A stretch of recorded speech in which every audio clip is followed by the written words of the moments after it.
छत्रपती शिवाजी महाराज की जय भवानी। आई अंबाबाईच्या चरणी कोटी कोटी प्रणाम। ज्योतिबाच्या नावानं चांग भलं, बाळूमामाच्या नावानं चांग भलं।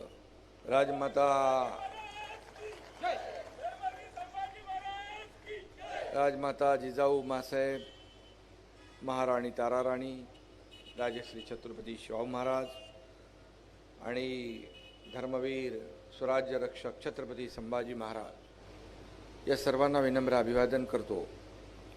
आणि राज्याचे दिवंगत उपमुख्यमंत्री अजितदादा पवार यांना भावपूर्ण श्रद्धांजली अर्पित करतो। एक दुर्दैवी निधन झाले, महाराष्ट्रावर शोककळा पसरलेली आहे आणि प्रचंड धक्कादायक, मनाला चटका लावणारी, वेदना देणारी घटना महाराष्ट्रात घडलेली आहे। परंतु अशा या अत्यंत कठीण काळात देखील निवडणुकांचा प्रचार करण्याची वेळ आपल्यावर आलेली आहे। हा अवघड प्रसंग आहे खरं म्हणजे, परंतु निवडणुका टाळता येणं शक्य नाही, म्हणून कार्यकर्त्यांचा आग्रह असतो। ही निवडणूक कार्यकर्त्यांची आहे आणि म्हणून नेत्यांची निवडणूक झाली, लोकसभा विधानसभा, आता कार्यकर्त्यांनी नेत्यांना निवडून दिलेलं असतं। आता या निवडणुका जिल्हा परिषद, नगरपंचायत, पंचायत समित्या या कार्यकर्त्यांच्या निवडणुका असतात आणि म्हणून अशा प्रसंगात, दुःखात देखील या ठिकाणी कार्यकर्त्यांसाठी मी आलेलो आहे। माझ्या लाडक्या बहिणींसाठी आलेलो आहे, लाडक्या भावांसाठी आलेलो आहे आणि आपल्या युतीच्या उमेदवारांसाठी मी आलेलो आहे। आणि म्हणून आपल्यालाही माझं आव्हान आहे की ह्या निवडणुकाचा प्रचार देखील आपण साधेपणाने करतोय। कुठल्याही परिस्थितीमध्ये कुणाच्या भावना दुखावतील अशा प्रकारचं कोणी टीकाही करत नाही आहे आणि म्हणून विकासाचा अजेंडा घेऊन आपण ही निवडणूक लढवतोय। काय केलं, आपण काय करणार आहोत हे लोकांपर्यंत पोहोचवण्याचं काम आपल्याला करायचं आहे। खरं म्हणजे मी कोल्हापुरात येतो तेव्हा ही भूमी जी आहे ही स्वाभिमानी भूमी आहे, ही खऱ्या अर्थाने ऊर्जा देणारी भूमी आहे आणि म्हणूनच इथं आल्यानंतर एक समाधान मनाला भेटतं। आणि मी कोल्हापूरच्या पुरात देखील आलेलो आहे, त्यावेळी देखील इथल्या लोकांना मी पाहिलंय, जवळून अनुभवलंय। कोल्हापूर हे स्वामिनिष्ठ आहे आणि स्वाभिमानी आहे। आताच मी स्वातंत्र्य सैनिक हुतात्मा हरिबा बेनाडे, हुतात्मा मल्लू चौगुले यांना अभिवादन केलेलं आहे। खरं म्हणजे ही स्वातंत्र्य सैनिकांची भूमी आहे, ही माजी सैनिकांची भूमी आहे। खऱ्या अर्थाने मी या भूमीला वंदन करतो। खऱ्या अर्थाने जेव्हा माजी सैनिक आपले सीमेवर लढत असतात, आपले सैनिक सीमेवर लढत असतात आणि आपलं रक्षण करत असतात, जेव्हा पहलगामचा हल्ला झाला, ऑपरेशन सिंदूर झालं, त्यावेळेस आपल्या जवानांना देखील रक्ताची आवश्यकता होती। त्यावेळेस आपले चंद्रहार पाटील पेलवान यांच्या नेतृत्वाखाली 1200 लोकांची, पेलवानांची फौज काश्मीरमध्ये जाऊन रक्तदान करणारी शिवसेना देखील लोकांनी पाहिलेली आहे। आणि म्हणून राष्ट्रभक्तीचा अंगार चेतवणारा हा आपला पक्ष आहे आणि म्हणूनच मी आपल्याला कोल्हापूर म्हणजे तांबड्या पांढऱ्या रश्श्याचा झंझणाट आणि अन्यायाविरुद्ध लढणारा खणखणाट आहे आणि म्हणून कोल्हापूरच्या मातीला एक वेगळा सुगंध आहे।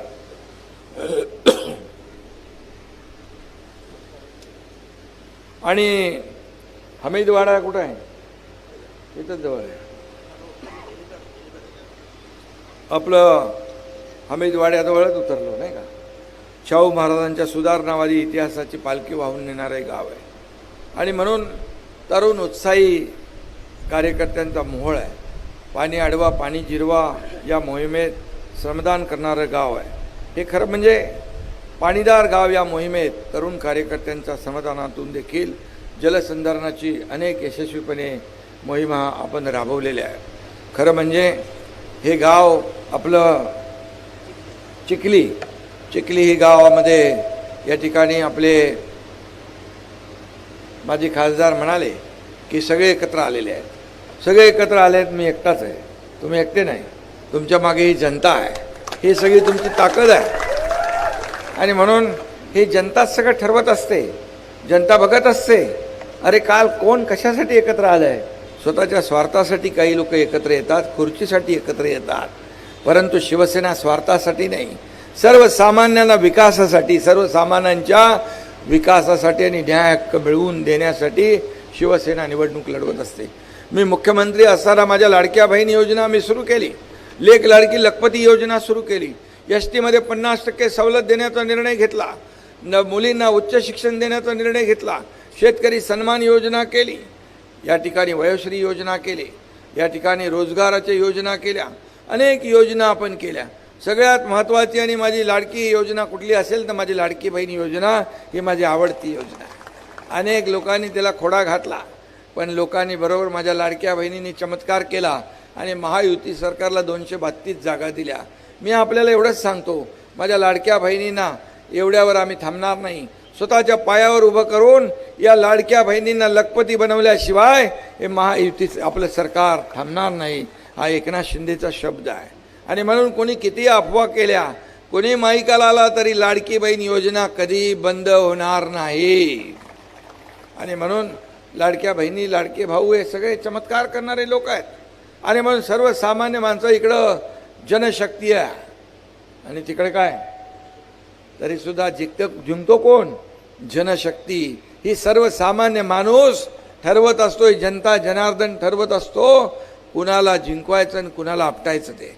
आणि बरोबर लक्षात ठेवा, आपल्याला मी संजय मंडलिकराव, तुम्ही खासदार म्हणून या भागातून निवडून आलेला आहात आणि तुम्हाला या लोकांनी जनतेने प्रेम केलेलं आहे. असंच प्रेम या जिल्हा परिषद आणि नगर पंचायत समितीच्या ज्या निवडणुका होत आहेत त्यामध्ये दिल्याशिवाय राहणार नाही. कारण शेवटी हा आपला विकासाचा अजेंडा घेऊन आपण चाललो आहे. या ठिकाणी आपण फक्त सत्ता आणि खुर्ची आपला अजेंडा नाही आहे. या सर्वसामान्य माणसाच्या आयुष्यामध्ये बदल घडवणं आपला अनुभव अजेंडा आहे. एकनाथ शिंदे मुख्यमंत्री असताना आपण पाहिलं, पायाला भिंगरी लावून या संपूर्ण राज्यामध्ये फिरला, अनेक कल्याणकारी योजना केले, विकास प्रकल्प पुढे नेले. हा विकास प्रकल्प पुढे नेतात असताना लोकाभिमुख कल्याणकारी योजना केल्या. आरोग्य विभागाच्या माध्यमातून देखील अनेक योजना केल्या. माता सुरक्षित कुटुंब सुरक्षा अशी योजना केली. शासन आपल्या दारी घेऊन गेलो, आपण लोकांच्या दारामध्ये सोयी सुविधा देण्याचं काम आपल्या सरकारने केलं.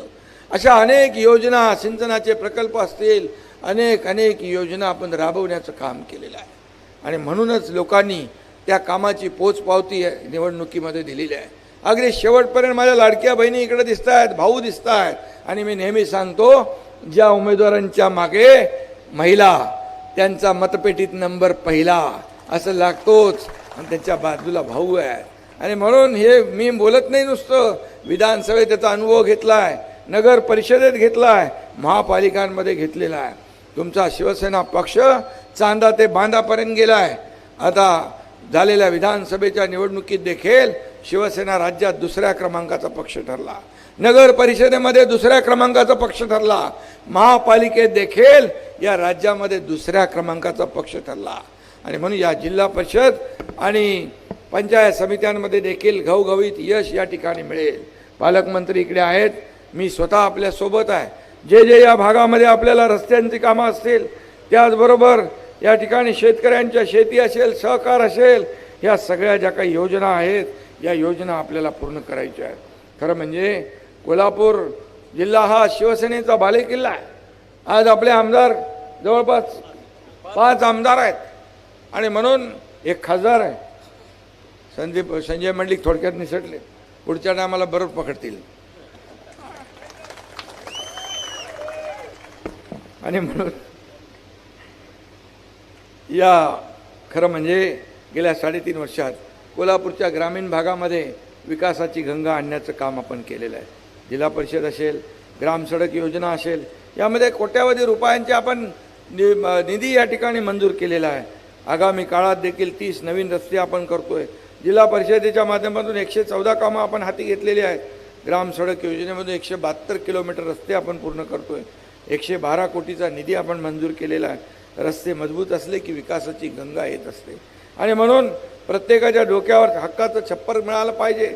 म्हणून प्रधानमंत्री आवास योजनेमधून 57,000 घरं आपण पूर्ण करतोय. माझ्या लाडक्या बहिणी समोर बसलेल्या आहेत. लक्ष्मी मुक्ती योजनेतून आता त्यांच्या घराचं 7/12वर नाव देखील या ठिकाणी लागणार आहे. हा देखील आनंद आहे.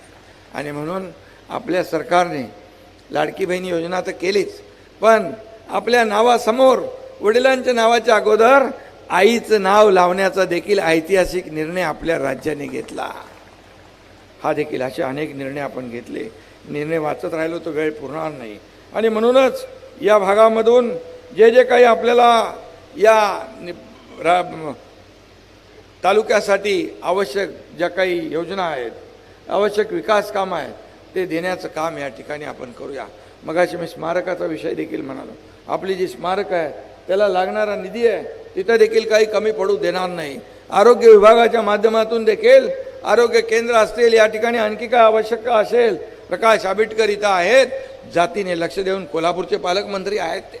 आणि म्हणून कुठल्याही परिस्थितीमध्ये तुमचं आरोग्य चांगलं राहिलं पाहिजे यासाठी ज्या योजना करता येतील त्या आपण केल्या पाहिजे. आणि म्हणून या सगळी या ठिकाणी मी हेही सांगतो की आपल्याकडे सर्किट बेंच आपण चालू केला. गेल्या अनेक वर्षापासूनची मागणी होती कोल्हापूरकरांची. 7 जिल्ह्यांचा वनवास संपून 18 ऑगस्टला आपण सर्किट बेंच केलं. आता मुंबईमध्ये सुप्रीम कोर्टाचे सरन्यायाधीश आले होते. त्यांना मी माझ्या भाषणामध्ये विनंती केली, सर्किट बेंच आता तुम्ही केलेला आहे, आता फुल बेंच देखील करा आणि या ठिकाणी कोल्हापूरवासियांचा गेल्या अनेक वर्षाचा प्रलंबित असलेला प्रश्न मार्गी लावा. आणि म्हणून या ठिकाणी आपल्याला मी एवढं सांगेन, कोल्हापूर जिल्ह्याला राज्याच्या नकाशावर आपल्याला अव्वल करायचं आहे. या ठिकाणी आपल्याला बळीराजाच्या ज्या काही योजना आहेत त्या देखील या ठिकाणी आपल्याला पूर्ण करायच्या. शेतकरी सन्मान योजना असेल, त्याचबरोबर बळीराजा जेव्हा संकटात असतो तेव्हा त्याला न्याय देण्याचं काम महायुती सरकारने केलं आहे. मी मुख्यमंत्री असताना नवीन नवीन योजना आपण केल्या आणि ज्या योजना नव्हत्या त्यालाही देखील चालना दिली. सिंचनाचे प्रकल्प आपण मार्गी लावले. हे असे अनेक प्रकल्प आपण मार्गी लावत असताना लोकाभिमुख कल्याणकारी योजना देखील केल्या. कोल्हापूर जिल्हा दुग्ध व्यवसायात अव्वल आहे. आदर्श गोटा योजनेसाठी देखील पैसे कमी पडणार नाही याची देखील खात्री मी या ठिकाणी देऊ इच्छितो. निवडणुका तोंडावर आल्या की काही लोक घोषणा करत असतात, मोठमोठे भाषणं करतात आणि आश्वासनं देतात, पण तुम्हाला मी सांगतो हा एकनाथ शिंदे दिलेला शब्द पाळणारा आहे. जो बोलतो तेच करतो. मग इथं आरोग्य असेल, पर्यटन असेल, ST असेल, या ठिकाणी त्याचबरोबर उद्योगाचे प्रश्न असतील, हे सोडवण्याचं काम या ठिकाणी केलं जाईल. तरुणाच्या हाताला रोजगार मिळाला पाहिजे. तो नोकरीनिमित्त आपला भाग सोडून जाता कामा नये दुसरीकडे. ही संकल्पना आणि ही भूमिका आपण घेतलेली आहे. आणि म्हणून रोजगार निर्मितीसाठी देखील मोठ्या प्रमाणावर आता दावोसमध्ये देखील आपले उद्योगमंत्री मुख्यमंत्री जाऊन आले आणि मोठ्या प्रमाणावर करारनामे केलेले आहेत. त्यातले देखील काही कारखाने आपल्याकडे येतील आणि या भागातल्या लोकांना रोजगार मिळेल. आणि म्हणून मी आपल्याला IT पार्क असेल, स्टार्टअप असेल, या माध्यमातून देखील नोकऱ्या देण्याचं काम आपलं सरकार करतं आहे. आणि मी आपल्याला एवढंच सांगेल, ही जिल्हा परिषद पंचायत समिती ही ग्रामीण भागातल्या निवडणुका आहेत. या कार्यकर्त्यांच्या निवडणुका आहेत. या कार्यकर्त्याला बळ देणाऱ्या निवडणुका आहेत आणि हा खरं म्हणजे उद्याच्या पुढच्या निवडणुकांचा पाया आहे. आणि म्हणून आज आपले जे उमेदवार आहेत हे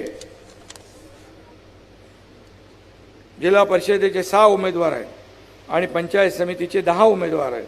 स्वाभिमानी शेतकरी संघटना 1 उमेदवार आहे. मार्क्सवादी कम्युनिस्ट पक्ष 1 उमेदवार, असे 12 टोटल उमेदवार आहेत. बरोबर,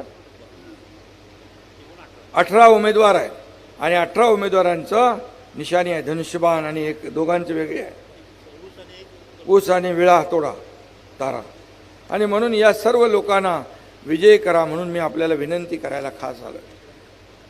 मी विनंती आपल्याला केलेली आहे आणि आपल्याला मी एवढंच सांगेन, जे जे काही या भागामध्ये जे आपल्याला आवश्यक आहे, रस्ते, पाणी, दिवाबत्ती, ज्या ज्या काही मूलभूत सोयी सुविधा आहेत त्या देण्याचं काम या ठिकाणी आपल्या माध्यमातून केलं जाईल. हा विश्वास देखील मी या ठिकाणी देतो. कारण शेवटी हे जिल्हा परिषद सदस्य निवडून येतील. मगाशी आपण सांगितलं खासदार महोदय, या कोल्हापूर जिल्हा परिषदेवर भगवा फडकल्याशिवाय राहणार नाही. आणि म्हणून आपल्याला भगवा फडकवण्याची संधी आलेली आहे. ही उद्याची 7 तारखेची निवडणूक फक्त मतदानापुरती मर्यादित नाही. या चिखलीचं भवितव्य, या कोल्हापूरचं भवितव्य घडवणारी ही निवडणूक आहे. तुमच्या मुलाबाळांचा फैसला करणारी निवडणूक आहे. तुम्हाला मूलभूत सोयी सुविधा देणारी निवडणूक आहे. कारण शेवटी आपला हक्काचा लोकप्रतिनिधी असेल तर आपल्याला न्याय देण्याचं काम तो करत असतो. अनेक लोक येतील, अनेक लोक काय काय सांगतील, पण माझ्या लाडक्या बहिणींना माझी एवढीच विनंती आहे, हा तुमचा भाऊ तुम्हाला विनंती करायला आला आहे. फक्त निवडणुकीपुरता नाही, तुम्हाला दर महिन्याला ओवाळणी देणारा हा भाऊ आहे. आणि तुम्हाला ती विनंती मी करायला आलेलो आहे की आपण, आणि किती कोणी काही म्हटलं कोणीतरी सुद्धा, तुम्हाला जे सुरू केलेलं आहे ते कधी बंद होणार नाही. आणि जे आम्ही बोललेलो आहे, पुन्हा मी सांगतो, मला पत्रकार विचारतात तुम्ही 1500 रुपये सांगितले, तुम्ही 2100 रुपये सांगितले. मी त्यांना सांगितलं योग्य वेळी ते पण देणार, मागे हटणार नाही, शब्द फिरवणार नाही. बाळासाहेबांनी आम्हाला शिकवलं आहे, शब्द देताना 10 वेळा 100 वेळा विचार करा. शब्द दिला की माघारी नाही. हा एकनाथ शिंदे आहे. आणि म्हणूनच या एकनाथ शिंदेवर या महाराष्ट्रातल्या आपल्या 50 आमदारांनी विश्वास ठेवला. आणि या महाराष्ट्रातल्या जनतेच्या मनातलं सरकार आपण 2022 आणलं. या 2022 सरकार आणलं. कोण हो एकनाथ शिंदे? एक सर्वसामान्य कार्यकर्ता, बाळासाहेबांचा विचार पुढे घेऊन जाणारा, आनंद दिघे साहेबांचा विचार घेऊन पुढे जाणारा. आणि जेव्हा या राज्यामध्ये अनागबंदी झाली, या राज्यामध्ये बाळासाहेबांचे विचार पायदळी तुडवू लागले, त्यावेळेस मात्र एकनाथ शिंदेने छातीचा कोट केला. त्याला देखील वाघाचं काळीज लागतं ते दाखवलं. आणि या महाराष्ट्रातल्या तमाम जनतेच्या मनातलं सरकार आम्ही आणलं. म्हणून तर माझ्या लाडकी बहीण योजना आम्ही सुरू करू शकलो. कारण गरिबी एकनाथ शिंदेनी पाहिली आहे, माझ्या आईची पत्नीची तगमग पाहिली आहे, डोळ्यातली कणाव पाहिली आहे. आणि म्हणून जेव्हा मी मुख्यमंत्री झालो तेव्हा ठरवलं माझ्या लाडक्या बहिणी मातांसाठी काहीतरी करायचं. आणि त्याच्यातूनच लाडकी बहीण योजना याचा जन्म झाला. आणि ती कधी बंद होणार नाही, हे पुन्हा एकदा मी सांगतो. आणि मग अशा अनेक योजना आपण केलेल्या आहेत, त्या योजना पुढे सुरू राहतील. आणि म्हणून आज देखील केंद्र सरकारच्या बजेटमध्ये देखील चांगल्या योजना आलेल्या आहेत आपल्यासाठी. सर्वसामान्य लोकांसाठी उद्योग असेल, पर्यटन असेल, कृषी असेल, आरोग्य असेल, अशा अनेक योजना केलेल्या आहेत. आपण देखील केंद्र सरकारमध्ये NDA घटक पक्ष म्हणून शिवसेना 3ऱ्या नंबरचा पक्ष आहे. आणि म्हणून त्याचा अभिमान आहे आपल्याला की सर्वसामान्य लोकांसाठी या ठिकाणी अनेक योजना येत आहेत, केंद्र आणि राज्य सरकार. आणि म्हणून जिल्हा परिषदेची तुमच्या हातात संधी आलेली आहे, चांगला उमेदवार निवडून देणारी संधी आलेली आहे. मला मगाशी संजय भाऊ म्हणाले आपला उमेदवार केला. अरे RTO तर आपल्याचकडे आहे ना खातं, ते तुम्ही सांगितलं नाही वाटतं त्यांना.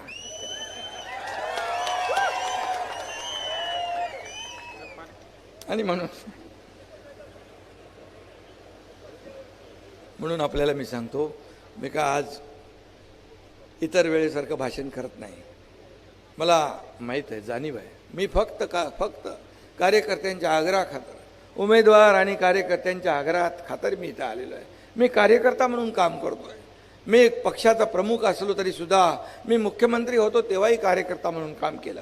मी आजही कार्यकर्ता म्हणून काम करतो आहे, उद्याही कार्यकर्ता म्हणूनच मी काम करणार आहे. आणि म्हणून कार्यकर्त्याच्या भावनांची कदर मला आहे. आणि म्हणून एवढं सगळं असताना देखील मी कार्यकर्त्यांच्यासाठी आलेलो आहे. आणि म्हणून कार्यकर्त्यांच्या मागं तुम्ही उभे राहा.